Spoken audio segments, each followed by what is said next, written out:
Good afternoon, everyone. No, of course, it's always impossible and very difficult to select players, and especially after we've just had such an amazing CHAN tournament, which I still regret us going out in the quarterfinals against Madagascar, because I think it was there for the taking. So the boys have done incredibly well, and I was very tempted to almost select everybody, the whole CHAN squad, to the internationals, but I don't think that would be fair on the European players, the players that plays abroad, because they as Kenyan as everybody else, and I think they do the best that they can with their respective clubs, and they work hard, and they also expect to be selected when they perform well for their teams to be part of the national team. So I had to kind of balance the books.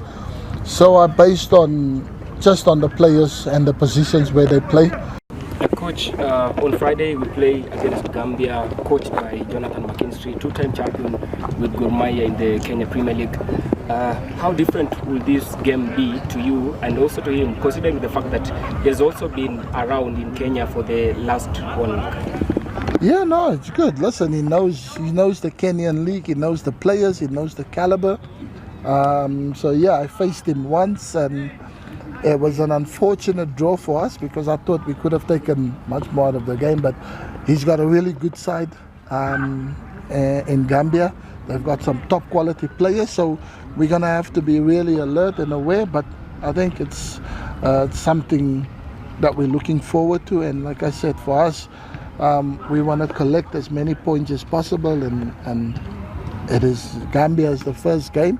So yeah, I hope he gets a decent welcome back because of what he's done with Gor Mahia before in the past when he coached here. So I hope the fans remember that and they give him a good welcome back. But the minute the game starts, then I hope Kenyans, they rally behind the team like we know how they can, and make the life for Gambia a little bit more difficult and not the best homecoming that he would have wanted to have.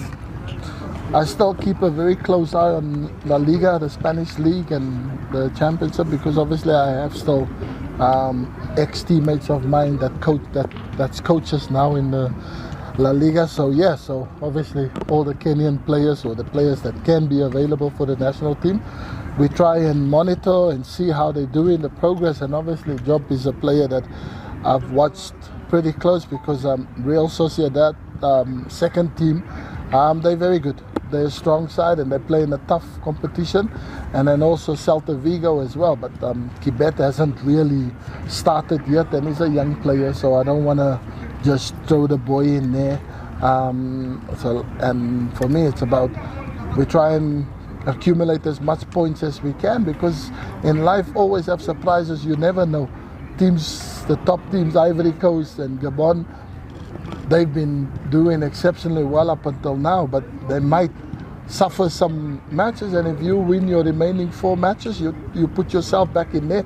So I had to pick the strongest squad that we can, and obviously Job, he's been playing regularly and he scored on his last game as well. So he was a player that's interested, and he plays on the wing. So it's an area where we could do it with top quality players playing in that position. Speed, ability, goal scoring threat as well. So it was just a matter of time that I was going to call him up, when the time was right, and the time is right now. Tylo Nyango is a player also that we reached out. We reached out to Everton to get us some information, and if the player would be willing to come and play for Kenya, but unfortunately I wasn't able to speak to the player personally, but the team manager spoke to his parents, and they showed their desire for him they want him to play for Kenya.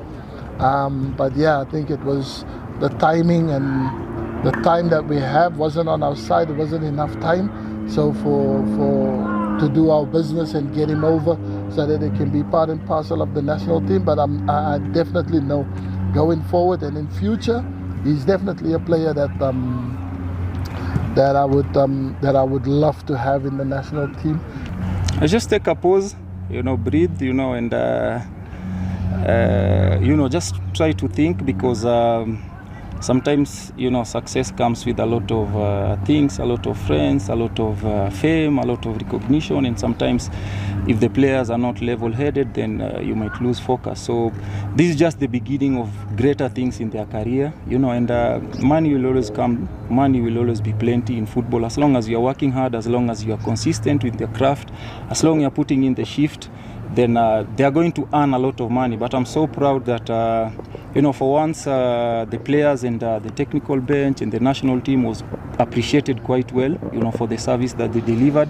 And we hope that this is going to continue, because most of these players that are playing in the local Premier League, sometimes even salary 8 months, 6 months, they don't come. So for sure it's a big amount of money, but I'm sure most of them they've had people who have helped them, because sometimes it's difficult to advise people with money, But I'm sure most of them, they are grounded, like you can see even from the performances after the bonuses that they received. It was quite impressive. So I believe Ran is a player who has a very good quality, and you could see his performance in the national team, just like any other player that was given the opportunity. And this is actually what we need. So it's a really good moment and opportunity also for other players to showcase their skills.